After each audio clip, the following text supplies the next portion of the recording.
Romans 9:2. I have great sorrow and unceasing anguish in my heart. Matindi ang aking kalungkutan at di mapawi ang pagdaramdam ng aking puso. Dumadaan tayo sa ganyang mga panahon. Minsan sandali, minsan matagal, minsan parang lifetime. Hirap ng loob. What to do with emotional pain? And what is the relevance of Jesus in all this? Salamat, Panginoon, dahil kayo po ang aming ginhawa, kayo po ang aming silungan, kayo po ang aming tagapagtanggol, kayo ang aming tahanan na pwedeng uwian. Panginoon, kami po ay humihingi sa inyo ng isang pagpapala sa mensaheng may apply namin sa aming buhay. Maging tagapagsalita namin, kayo lamang, walang iba. Nais namin kayong dinggin, akayin nyo kami, turuan, palakasin. Sa ngalan ng Panginoong Hesus, ito Ama, ang aming dalangin, may kalakip na pasalamat. Isaiah 53:3-4, He was hated and rejected. His life was filled with sorrow and terrible suffering. He suffered and endured great pain for us. At pinaniniwalaan ng maraming theologians na tinutukoy na Isaiah dito ay walang iba kundi ang darating na tagapagligtas, ang Panginoong Hesus. Familiar with suffering, therefore He knows how to deliver those who suffer. Jesus knows emotional pain. Sa simula pa lamang, ang dami ng rejection. Ipinaglilihi pa lang siya, may rejection na. Isinilang siya, may rejection. Buong buhay, may rejection. At hanggang nabuhay siya muli, may nangre-reject pa rin. Jesus understands and helps people in their emotional suffering. That's why He is our helper, our Savior. So with God's help, avoid or minimize emotional pain in your life and in the life of others. Now, avoid possibly painful situations. May mga sitwasyon, mga kapatid, na alam natin ang ending painful. Especially, huwag tayong pumasok sa mga sitwasyon na prolonged or permanent ang pain or discomfort. There are things one could do wrong. Pero may mga wrong things na ang end pwedeng prison, ang tagal ng pagdurusa mo. Hindi nadadaan sa sorry lang. Merong mga physical prisons, pwedeng dahil sa kapabayaan, magkaroon ka ng disability and you get imprisoned in this body that cannot move. At merong mga roles na pinapasok natin sa buhay na pwede rin maging mga kulungan na pwede magdala ng pain. Halimbawa, profession, hindi talaga yun ang gusto mo, hindi talaga yun ang masarap gawin, ayaw na ayaw mong gawin, pero yun ang napasok mong profession, don't get into it, or when you're into it already, get out of it. May mga role sa buhay na alam mo habang buhay, pwedeng magkaroon ka ng stress. Halimbawa, nagninang ka. Pasko, tuwing Pasko, taon-taon, may stress ka. Liba na lang, dami-dami mong pera. So, hindi masama mag-refuse. Kabalabalan nyo, ay masama mag-refuse. Sabi lang nila yun. Alam mo, hindi ko pwede yung magninang eh. Ngayon na lang, bibigyan kita ng one-time pakimkim, pero hindi ko maipapangako, taon-taon na magiging ninang ako, so ngayon na lang, wag mo na akong kuning ninang. Dapat dito sumasama mga loob natin. In fact, yung mga pagnininong-ninang, dapat volunteer yan eh, hindi ka nag-a-assign. Hoy, kunin mo ko ninang. Yun ang masarap kunin. Pero yung pipilitin mo yung mga tao, magpapauso pa tayo ng masama, malas tumanggi. Walang ganon. Malas bang umiiwas. No? Tapos magtatago ka tuwing Pasko. Mahirap yata yung mga ganong klaseng responsibility. Meron kang pinapasok na alam mo painful. Halimbawa, yung mga commitments na alam mo mahirap tuparin. Mga panata. Nakita nyo na pag-aaral natin sa Bible, may mga panata na pinatay tuloy yung anak niya dahil yun ang kanyang panata. Papatayin ang unang sumalubong, ang unang sumalubong anak. Hindi dapat sabihin sa joke, sa Lord, joke po, sorry. Get out of a difficult commitment. Merong mga relasyon na alam mo magiging secret ka for life. Why get into it? Yung makakaiwas ka, hindi ka pa subong-subo, hindi ka lubog na lubog, tapos magiging other woman ka. Gusto mo bang buong buhay ang Valentine's dinner mo, February 17?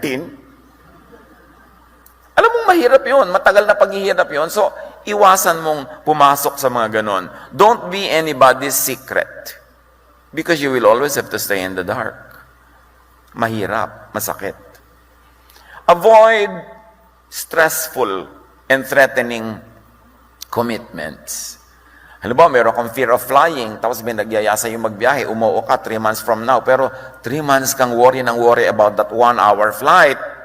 So bakit ka papasok sa ganong klaseng mga commitments? And avoid being the hero or martyr. Unless inassign talaga sa'yo ng tadhana, di mo maiwasan, don't volunteer. Bakit ka papasok sa isang sitwasyon na napakahirap? Get out of prisons. Get out of painful situations. Especially relationships that turn you into a prisoner. Get out. You have a life to live. And don't live your life in the shadow of someone as a dark secret. That's not the way to live. Magiging kulang ang kaligayahan mo at marami ka laging misery. Proverbs 6:1-5. Pati yung mga nagagaranti ng utang ng may utang, malaki yan na stress. Malaking prison yan. And I know people who had to sell their property just to pay the utang of someone kasi sila yung nag-guarantee at hindi nagbayad yung nangutang. At akala mo ba, nagkakasalubong sila, ina-acknowledge mo lang yung utang na yun? Wala nga eh. Pero ikaw ang nagbayad.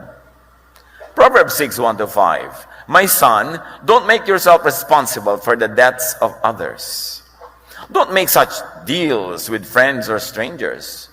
If you do, your words will trap you.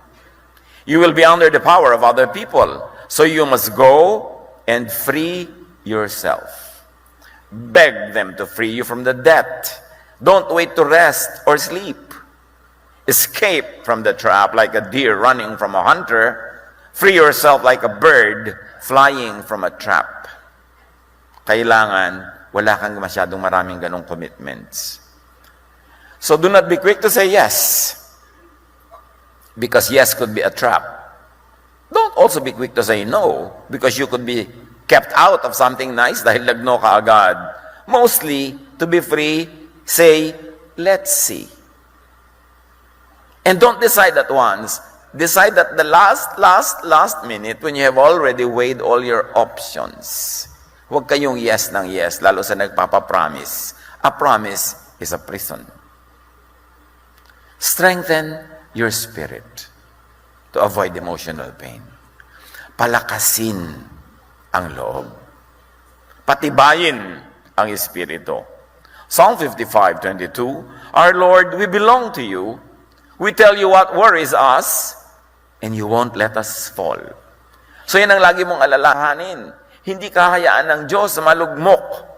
At alalahanin mo lagi kung kanino kakasali sa Diyos. Psalm 73:26, My body and my mind may fail, but you are my strength and my choice forever. Pag nangihina, pag nasisiraan ng loob, alalahanin mo na ikaw ay palalakasin ng Panginoon. In fact, ang lakas mo ay ang Panginoon, hindi ang sarili mong lakas. At lagi mong piliin ng Diyos. Kung may mga choices, lagi siya ang piliin mo dahil siya ang tunay na lakas.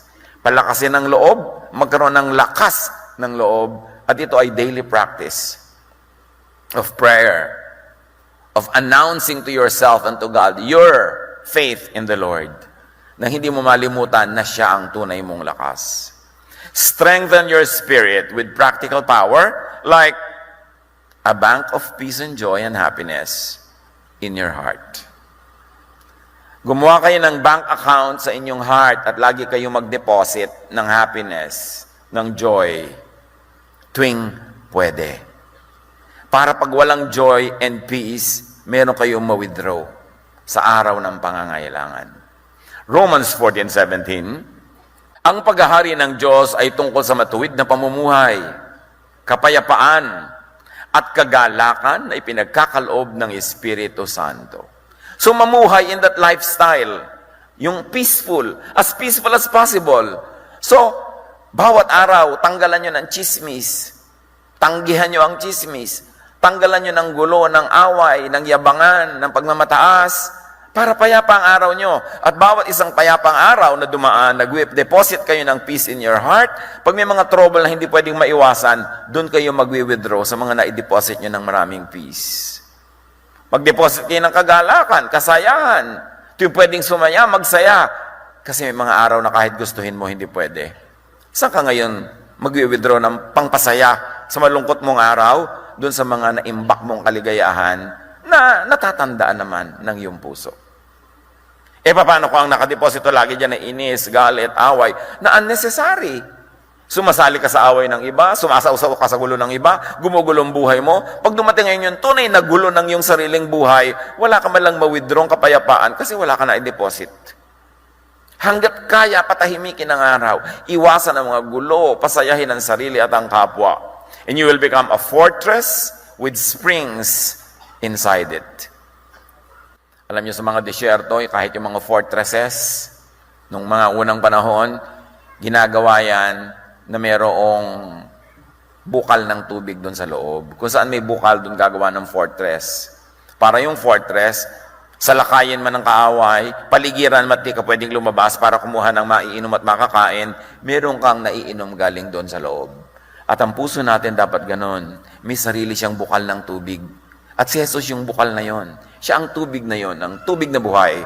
Na pag lagi mong inaayos ang iyong relasyon sa Diyos, may bumubukal na tubig ng kapayapaan, katahimikan, kagalakan, mula sa loob, hindi galing sa labas. Kahit walang magpasaya sa iyo, may saya ka na galing sa loob. Kahit walang sumama sa iyo na kapwa-tao o tagalabas, may kasama ka sa loob. Meron kang tibay sa loob kasi lagi mong dinedevelop ang relasyon mo sa Diyos. Psalm 89, 16-17, your own glorious power makes us strong. And because of your kindness, our strength increases. Doon galing ang lakas natin sa kabaitan at kabutihan ng Diyos. At kapatid, ikaw lang ang pwedeng makadevelop ng method kung paano mo patitibayan ang iyong loob, spiritually speaking. Kung paano mo paaalisin ang mga panggugulo at kung paano mo papapasukin ang katahimikan. Only you, nobody else can tell you kung paano yan gagawin. Bantayan kung anong iniisip, bantayan kung kanino nakikipag-usap, kung anong pinapayagan natin mga diwa na pumasok at manahan sa ating isipan, at huwag nating tanggapin ang anumang pampagulo, ang anumang pampaligalig, anumang pampatanggal ng ating tibay ng loob.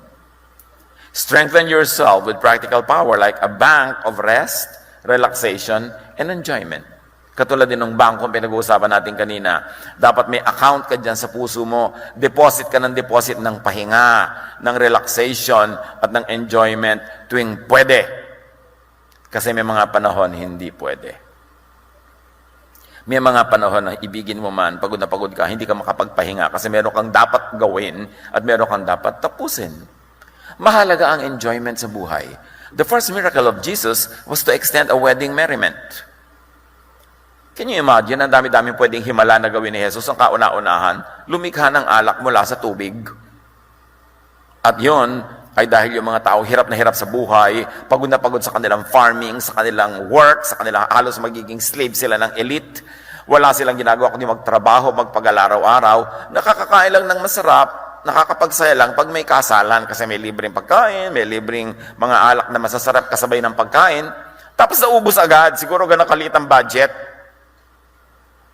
At naawa ang ina ni Jesus, Mother Mary, comes to Jesus and say, wala na silang wine. E di uwian na, balik na naman sila sa kanilang mga hirap na pangaraw-araw, sa sandali-sandali ang recess nila. And at the end of the day, you know that Jesus created the miracle. Made wine that is superior to the wine that was originally served. Anong result? Humaba ang kasiyahan, kantahan pa, kwentuhan, sayawan, because Jesus likes people to extend their happiness, their joy, para makapag-deposit sila sa puso nila ng maraming happiness na iwi-withdraw nila sa maraming mga araw ng lungkot, ng hirap, at ng walang sarap na existence. Jesus took His disciples on an R&R, a rest and relaxation. Akala natin, tuwang-tuwa ang Diyos pagpagod na pagod ka sa ministry. Baka yung team leader mo lang, o pastor, masaya doon. Si Lord hindi. Gusto niya nagpapahinga ka rin kahit ka naglilingkod. Mark 6:31, subalit napakaraming taong dumarating at umaalis at hindi na nila makuhang kumain, yung mga disciples. Kaya't sinabi ni Jesus sa mga alagad, magpunta tayo sa di mataong lugar upang makapagpahinga kayo kahit man lang kaunti. Itinakas ni Jesus ang kanyang mga disipulo mula sa napakaraming taong humihingi ng kung ano-anong mga kagalingan, mga prayer, mga ministration, bla bla bla. So niya, hali kayo, magpapahinga kayo. Ganon siya magmahal. Nakita niyo kung gaano ko gusto ni Jesus na tayo mapahinga? Even from the ministry. Yung mga iba naman, di ba, Bible study leader ka, di magutom ka. Di ba, ikaw ang leader ng ating group, di tumawid ka ng baha, mano ngayon kung magkaroon ka ng sakit sa atay. Di ba, pastor ka, nung puyat-puyat, dapat lahat ng lamay puntahan mo. Tao lang yon, hindi ganon si Jesus. Sabi niya, hali kayo, magpahinga kayo. Bawat kasiyahan ay deposito na pwedeng i-withdraw sa panahon ng pangangailangan. So hanggat pwede, hanggat kaya, kung hindi ninanakaw sa iba, magsaya. At magpasaya. That is high religion. Yung magpasaya ka ng kapwa, magbigay ka ng pahinga, daig mo pa doon na nagsermon ng 10 sermon. High religion, sabi sa Bible, is to visit orphans and widows in their distress. Tumulong sa mga nahahapis, sa mga nangangailangan, is the best religion. God is generic. Only religion incorporated is labeled, is sold under prescription, is exclusive. Ang mukha ng Diyos ay maaaring makita sa napakaraming gawa. At ang kanyang universal face is kindness, goodness, especially to the needy, the weak, and the suffering. Walang label ang Diyos. Generic siya. Strengthen yourself with practical power, like people to share life with. So meron ka dapat bank of happiness, bank of rest, at meron kang bank of human resources. Tao. Ecclesiastes 4:9-12. Two people are better than one. When two people work together, they get more work done. If one person falls, the other person can reach out to help. But those who are alone when they fall have no one to help them. An enemy might be able to defeat one person, but two people can stand back to back to defend each other. And three people are even stronger. They are like a rope that has 3 parts wrapped together. It is very hard to break. So ang sinasabi sa atin, mabuti yung may kaibigan, mabuti yung may karamay, mabuti yung may kasundo, mabuti yung may kasama. So develop and keep a strong network of human relations. Yung kabutihan mo sa kapwa, yan ang pinakamagandang savings. Yung pagmamahal mo sa maraming tao, pagtulong mo, yan ang pinakamagandang retirement fund. O maganda rin meron ka talagang physical, financial retirement fund. Pero yung mga tao nagmamahal sa'yo, tatanaw sa'yo, aalala sa'yo, the best yan. Kaya huwag natin isinasacrifice ang human relations para lang sa ating mga ibang mga selfish motives. Give and receive. That is what life is all about. Galatians 6:7, you will harvest what you plant. Although nakita natin sa kasaysayan ni Jesus, 10 pinagaling, isa lang ang bumalik. So hindi lahat ng ginagawa mo ng mabuti, gagawa din sa'yo ng mabuti. So kung gusto mong may gumawa sa iyong mabuting isa, gumawa ka sa 10. By virtue of statistics, safe ka doon. At huwag ka na malungkot doon sa 9. Si Jesus nga, 9, hindi bumalik eh. So gusto mo ng 1, gumawa kang 10. Gusto mo ng 10 na titingin sa'yo, makakaalala sa'yo, tumingin ka at umalala sa 100. 10% eh. Kung 9 lang yung ginawa mo, nako, baka yung 1 na mabuti, hindi pa natamaan. Mga 9 na walang utang na loob yung nagawan mo, edi 10 mo na.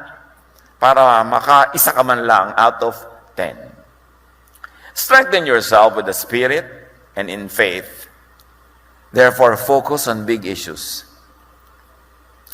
Mga kapatid, kung gusto nyo maging matibay kayo sa buhay, hindi agad-agad nadadala ng hangin, ng baha, ng ulan.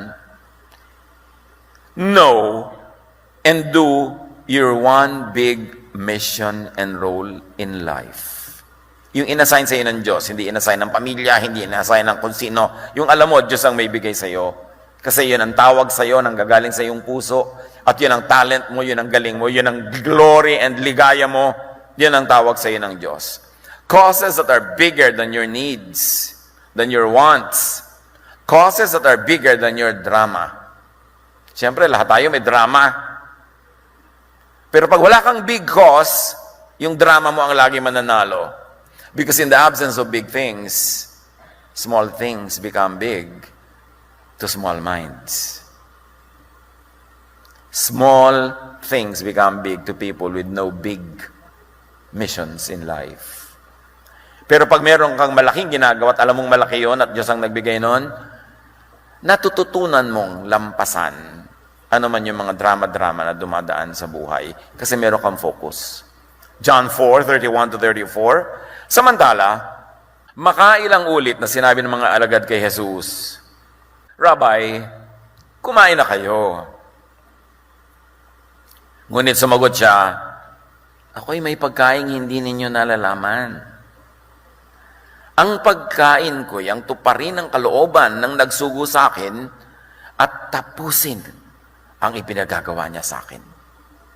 Nakita niyo kung paano nalampasan ni Jesus ang lahat ng dusa, lahat ng sakit, lahat ng hirap. Alam niya kung bakit siya nandun.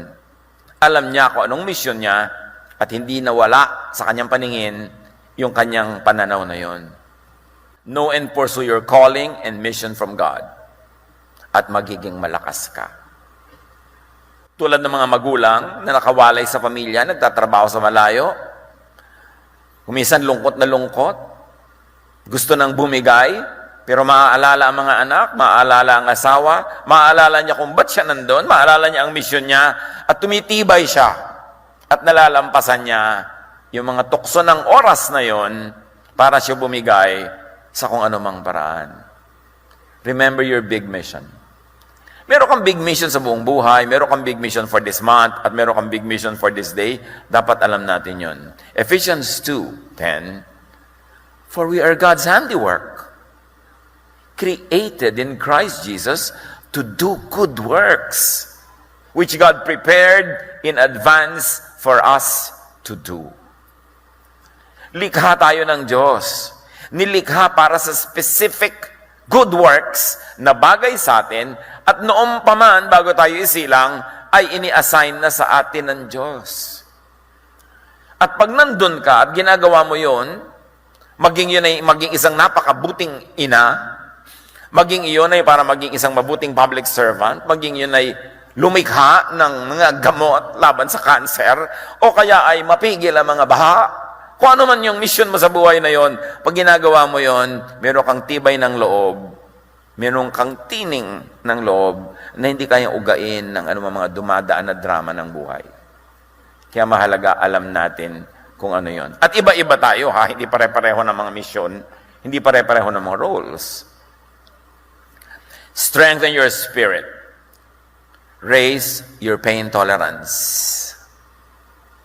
Kailangan hindi madaling masaktan, hindi madaling matumba, hindi madaling dumugo, kapal-kapalan ng balat. Tibay-tibayan ang loob. Practice handling and overcoming pain. Kaya hindi mabuti magpalaki ng bata sa luho, sa saya, kasi mababa ang pain tolerance. Sabi nga ni Balagtas, kahit munting hilahil ay mamalaking dala, dibdib balibasay, di sanay magbata. Pagka hindi ka sanay na maghirap, yung maliit, malaki agad. Ang laki ng problema nung bata kasi walang ketchup. Kasi walang mayonnaise ang sandwich. Aba, pag gano'n ang anak nyo, malaki ang problema nyo. Nay, wala pong palaman ng sandwich. Iipit mong daliri mo, anak. Nang magkaroon ka ng palaman. Hindi lahat ng araw may palaman. Sanayin nyo ng hirap para tumibay. Yung mga batang sobrang lumaki sa malinis na environment, lagi may sakit. Bakit naman yung nagsuswimming sa kanal? Ayaw, tabla ng sakit. Pormo, hindi naman bagay na mag-swim sa kanal. Pero may kabaitan ng Diyos sa mga taong hindi na makaiwas sa dumi. No? Merong ibang klaseng natural immunity kasi hindi lang ma-afford ang mga kaartehan sa buhay. Magsanay. Graciously face the necessary little daily pains. Do not overprotect the children from pain. Huwag nyo laging sabihin, alam mo, hindi ka lang naging first honor kasi nandaya yung classmate mo. Sabi mo, anak, talagang hindi ka ganong karunong. Tanggapin na natin yan. Yung, huwag kayong maging fan club ng anak nyo forever kasi paglabas niya, wala siyang fan kahit isa. Kawawa naman. Sanayin nyo. Ganon talaga, anak, hindi ka lagi mananalo. Huwag kang magmukmuk dyan na natalo ka. Isa lang talaga ang nananalo, 99 talo. At nando ka sa 99, so magdusa ka. Magandang training yun. Huwag yung laging inaamo, ino-comfort. Ang ganda-ganda mo, anak. Tapos sabi mo, joke. Sabi mo, anak, talagang ganun, iba-iba ang ganda at ang ganda mo nasa kalooban. O, di ba? Para sanay siya. Kawawa yung mga batang lagi nilang ini-spoil eh. Paglaki, walang hihinting ginhawa. Sabi yun ni Balagtas. So develop muscle memory for pain management. And one great exercise is to bend and lift others up. Magandang exercise yan. Bend ka and lift other people up. Commiserate with others. Makiramay. Ang mga bata, yayain nyo sa mga lamay, ayaw sumama. Laging gusto sa mall. Puro kasiyahan. Isama nyo sa mga libing. Isama nyo sa mga lamay. Isama nyo sa mga nakikita niya yung hirap ng buhay para ma-appreciate niya yung sarap ng buhay. Kailangan hindi natin sila overprotect. Romans 12:15, mourn with those who mourn. Makiramay. Sabi nga ni Solomon, mas mabuting pumunta sa mga lamay kaysa sa mga party. Although of course, may benefit din yung party. Pero huwag puro saya lang. Master the spiritual skill of resting in Jesus. Physically, emotionally, spiritually. Pag nire-reject kayo ng mundo, go to Jesus who accepts you without condition. Pagka hindi kayo pasado sa mga ibang standards, go to Jesus who always gives you a passing mark. Siya ang nagpapasa sa atin eh. Siya ang gumagawa ng lahat. Matthew 11:28, my super favorite verse. If you are tired from carrying heavy burdens, come to me and I'll give you rest. Ano mang burden yan. Huwag lang nating lilimutin. Pag, Pastor, pagod na po ako. Nagpunta ka na ba kay Jesus? Kaya ka pagod, hindi ka pa pumupunta sa Kanya. Kasi pag sa Kanya ka pumunta, rest ang ibibigay sa'yo. Baka pag nagpunta ka pa nga sa pastor, pagalitan ka pa eh. Sermon na ka pa, takot-takot. Di ba? Ikaw pa may kasalanan in the end, mas malungkot ka pa uwi. Go to Jesus. Because He'll give you rest.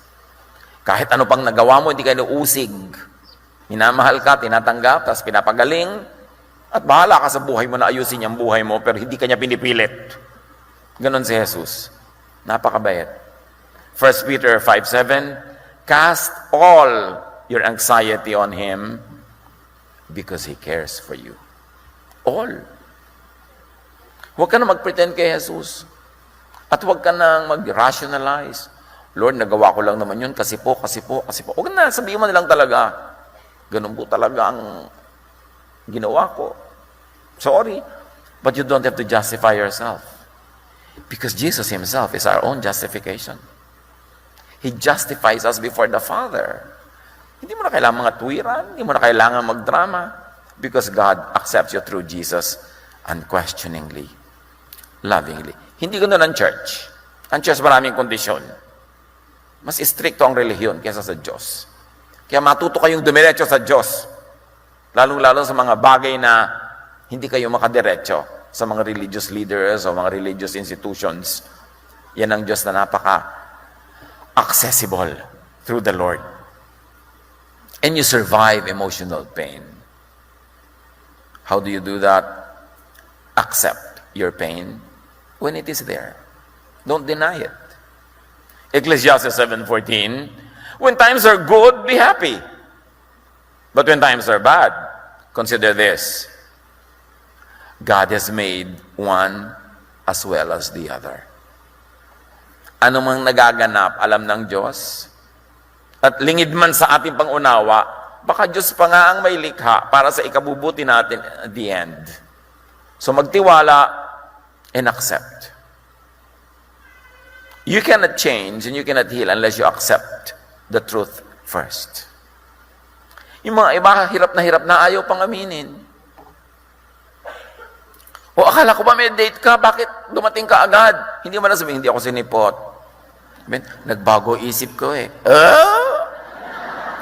Duwari ka pa dyan. Kaya ka tuloy hihimatayin eh. Ayaw pang aminin na naradya ka. Hindi mo nalang aminin para relax tayo lahat. Diba? Para tayo mapahinga. Para tayo, wala nang image pa. Hindi ka mahal, di wag. Diba? Iniwan ka, di wag. Nag-joint bank account kayo, tapos kinuha niya lahat. Di ganon, naisahan ka. Sorry. Pero huwag ka na magdahilan ng kung ano-ano pa. Kasi, dadami lang ang sama ng iyong loob. Lamentations 3:31-33.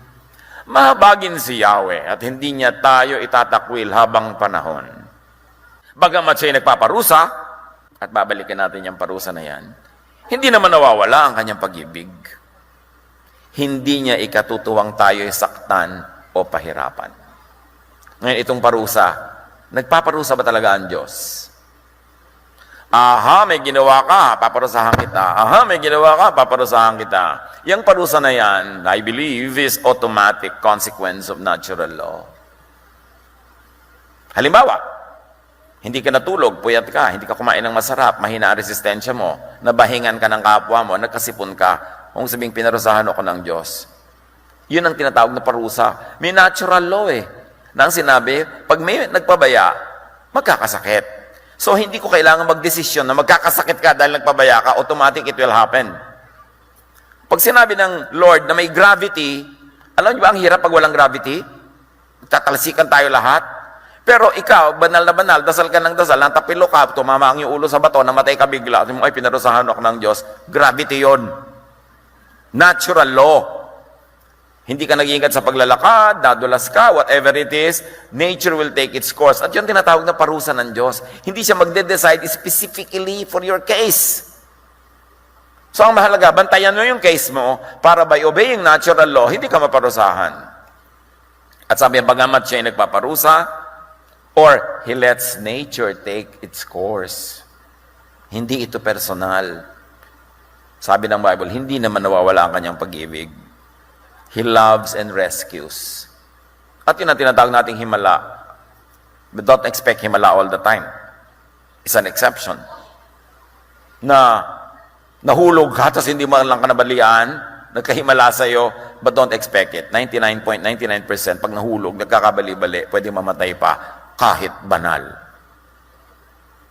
Kaya kahit mga missionary, pupunta sila sa ibang bansa para mag-mission, lumubog yung barko, namatay silang lahat. Itinatanong ng iba, Diyos ko, ba't mo sila pinabayaan? Sabi ni Lord, law of buoyancy. Iha, butas yung barko nila na puno ng tubig, lumubog sila. Anong gagawin natin? I-withhold natin ang law of buoyancy and law of gravity. So, hindi exemption sa law of nature, yung pagdadasal, yung mga ganyan-ganyan. Kasi, miracle lang ang nakapag-exempt. So unless there's a miracle, you do what is practical, you do what is doable, you do what is natural. Kasi meron talagang natural causes and natural results of those causes. At yun ang tinatawag na parusa. Gumawa ka ng masama, nang agaw ka ng asawa ng may asawa, nabaril ka ng asawa niya, tinuruan ba ng Diyos na barilin mo yung nangagaw sa asawa mo? No, natural yun. Kasi nagselos siya, may baril siya, binaril ka. Hindi personal yun. Kasi may rinalawag kang batas, may cause, may effect. God's laws are best understood when you understand and operate by the laws of nature. Don't always ask to be exempted from natural law and natural punishment. But in all this, take shelter in Jesus. Psalm 42:11, why am I discouraged? Why am I restless? I trust you, and I will praise you again because you help me, and you are my God. So dapat positive attitude. Always praise God. Hindi natin naintindihan yung mechanics, but what we know from the Bible is this: when you praise God, things change. When you're always praising God, if the situation around you doesn't change, your heart changes, and therefore, sumasaya ka. Imbes magreklamo, magpuri sa Diyos. Gagamit ka ng 5 words magreklamo, gamitin mo yung 5 words na yun to praise God, at ibang-iba ang sasapitin ng buhay mo. Palitan mo yung laman ng yung puso mo, imbes galit, gawin mong love. Instead of reklamo, gawin mong gratitude. Because gratitude makes things happen in your behalf. May hiwaga na ngayon na hindi pa natin alam, pero naniniwala ako malalaman natin kahit ng science kung ano nangyayari sa universe ng mga forces na nagtutulong-tulong pag merong isang pusong grateful and thankful. Meron. Maintindihan nyo o hindi, gawin nyo na lang. Because the Bible says so, and our life and the witness of many people say so. Philippians 4:6-7, huwag kayong mabalisa tungkol sa anumang bagay. Sa halip, hingin ninyo sa Diyos ang lahat ng inyong kailangan sa pamamagitan ng panalangin may pasasalamat. At ang kapayapaan ng Diyos na hindi kayang maunawaan ng tao, ang siyang mag-iingat sa inyong puso at pag-iisip dahil sa inyong pakikipag-isa kay Kristo. Apparently, yung faith, yung pasasalamat, meron siyang energy that procures the things that you need and you want. Because we are spiritual beings. We are dual beings. We are physical and spiritual. Huwag tayong laging physical. We walk by faith, not by sight.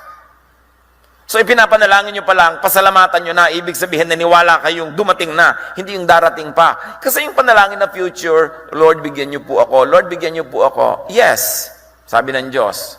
Lord, bigyan nyo po ako.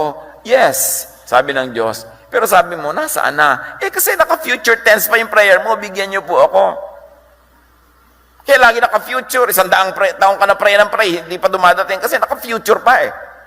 Kaya sabi, magpasalamat ka na. Lord, binibigyan nyo na po ako ngayon, salamat po. Lord, binigyan nyo na ako, salamat po. Di nangyari na. Sa spiritual world, kasunod ang physical world, mangyayari din. Mauuna muna yan sa spiritual world. It must begin with thought. It must begin in spirit. Then it will become matter. It will become physical. Kailangan sa spiritual world muna maganap ang isang bagay para iluwal sa physical world. Kaya sa prayer mo, iluwal mo na yon. Salamat Lord, pinagaling nyo na ako. At maniwala ka talaga, huwag mo lang utuin yung sarili mo. Pag nangyari na yun sa iyong paniniwala, doon sa spiritual world, walang choice ang physical world, kundi sumunod. Because the physical world is only a slave of the spiritual world. Kailangan papangyarihin mo yan. Our battle is not against flesh and blood, but against principalities in the air. Ang tunay na pakikidigma ay hindi laban sa physical world, kundi sa spiritual world nagaganap. At pag nanalo ka na sa spiritual world, kasunod, panalo ka sa physical world.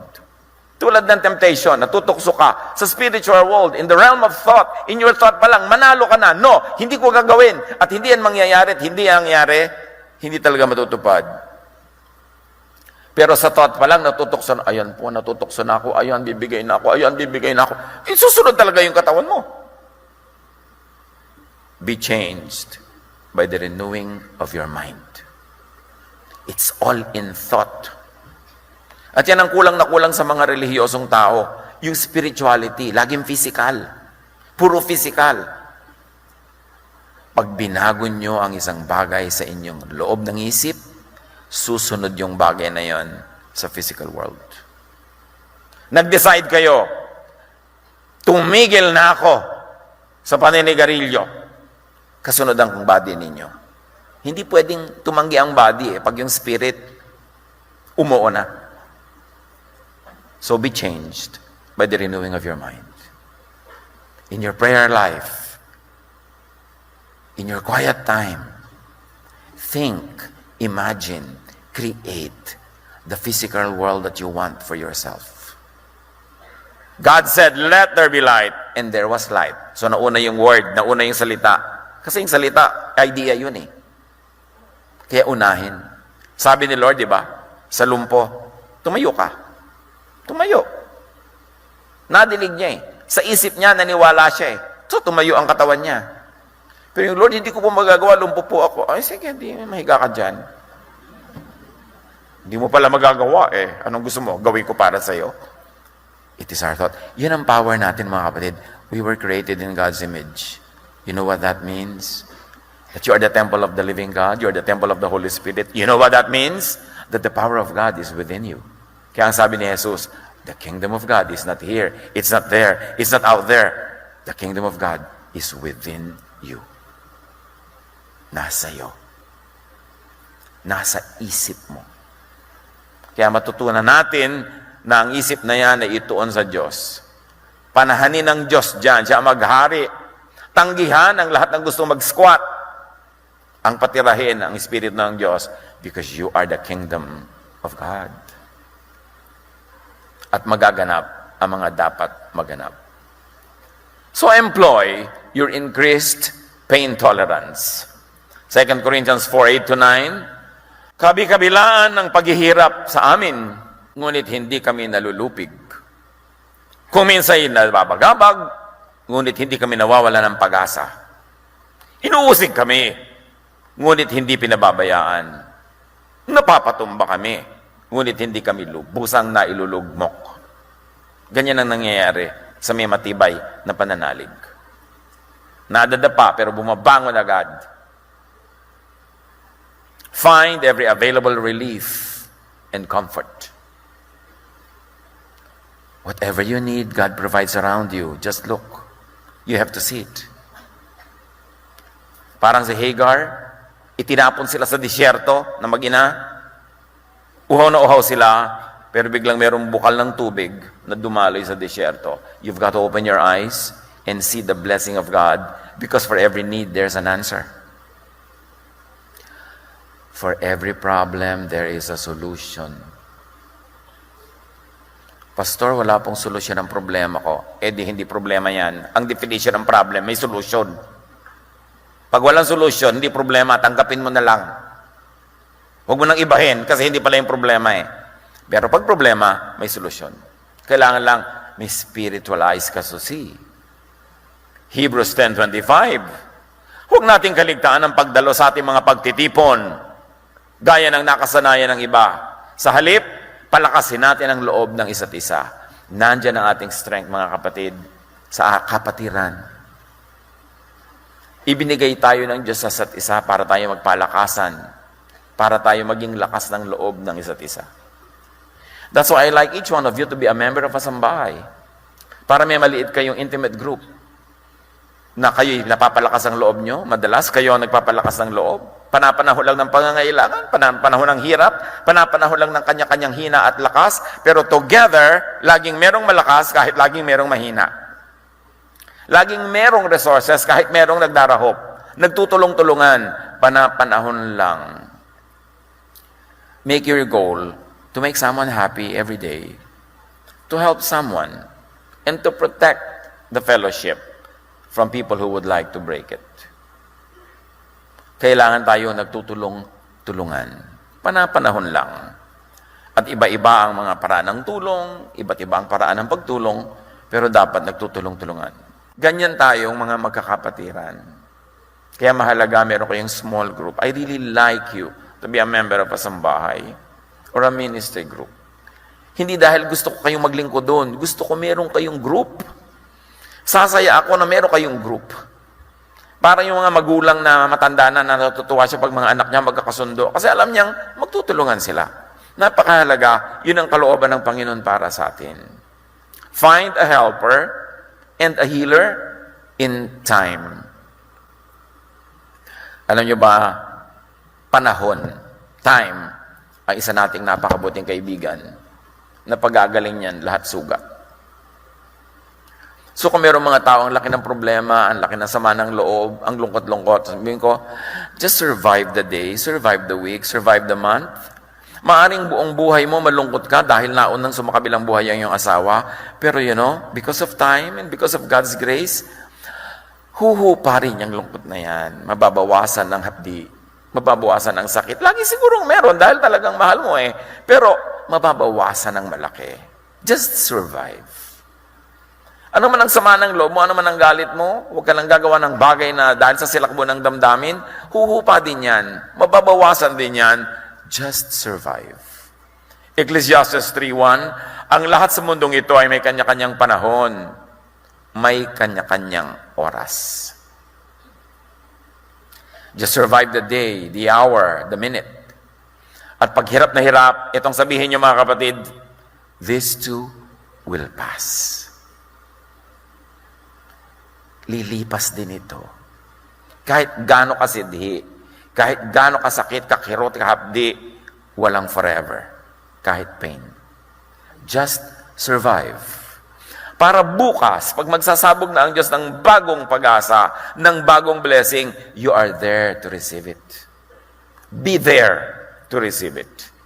In healing, time is our friend. Isaiah 43:2, kapag dumadaan ka sa malalim na tubig, sasamahan kita. Tumawid ka man sa mga ilog, hindi ka malulunod. Dumaan ka man sa apoy, hindi ka masusunog. Hindi ka matutupok. Yan ang pangako. Panghawakan. Sapagkat hindi kailanman tumatalikod ang Diyos sa kanyang salita. Pag lumuluwag ang ating kapit, doon tayo naaanod. Kumapit ka sa Diyos. Mas hindi ka naniniwala, mas nagdududa, mas nagtatampo pa sa Diyos, mas kumapit ka. Kasi wala ka naman ibang pwedeng kapitan eh. Gusto mo si Satanas? Walang iba. Mas tibayan.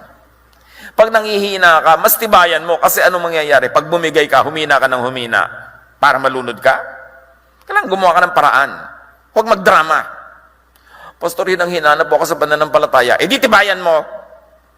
Huwag kang bumigay. Huwag kang makinig sa mga bulong-bulong sa ina yung mga duda. Kasi sa kanya dadalin. Itanong mo sa duda mo, saan mo ako dadalin? Yung mga sasabing magtampo ka sa Diyos, tumalikod ka sa Diyos, at saan mo ako papupuntahin? Natatandaan ko nun yung isa nating kaibigan na sobrang baldado ang katawan. Hirap na. Pagka iniwan siya ng kanyang mga kapatid sa isang sulok ng kubo nila, sa umaga, pagdating sa hapon, nandun pa rin siya kasi hindi siya nakakagalaw. The only way para makagalaw siya, pagulong-gulungin niya yung katawan niya kasi sobra siyang baldado. Minsan, iniwan siya na nakaupo sa mataas na silya sa tapat ng bintana, sa bukid. At sa baba ng bintana nila sa labas, may drum ng tubig. Alam niyo pumasok sa isip niya nung tumingin siya sa tubig? Naging Girl Scout ba kayo o Brownie? Sino naging Girl Scout o Brownie? Maisy? Natatandaan niyo yung tumingin ako sa lawa, nakita ko ang aking sarili. Who remembers that? Ngayon, tumingin siya sa drum, nakita niya ang kanyang sarili. Alam niyo pumasok sa isip niya, ihulog yung katawan niya doon sa drum para matapos na ang lahat. Pero nakapag-isip-isip, sabi niya, teka, hirap na hirap ako sa buhay ko. Pag nagpakalunod ako dito, sure ba ako na mas maginhawa sa kabila? At dahil naisip niya yun, hindi siya nagpatihulog. Isipin niya yun. Yung mga gusto magpakamatay, ano naman ang guarantee niyo na mas maginhawa sa kabila na pupuntahan niyo matapos kayo magpakamatay dyan? Magpakatino. Huwag magpadala sa drama. Huwag hilamin ang mata sa luha.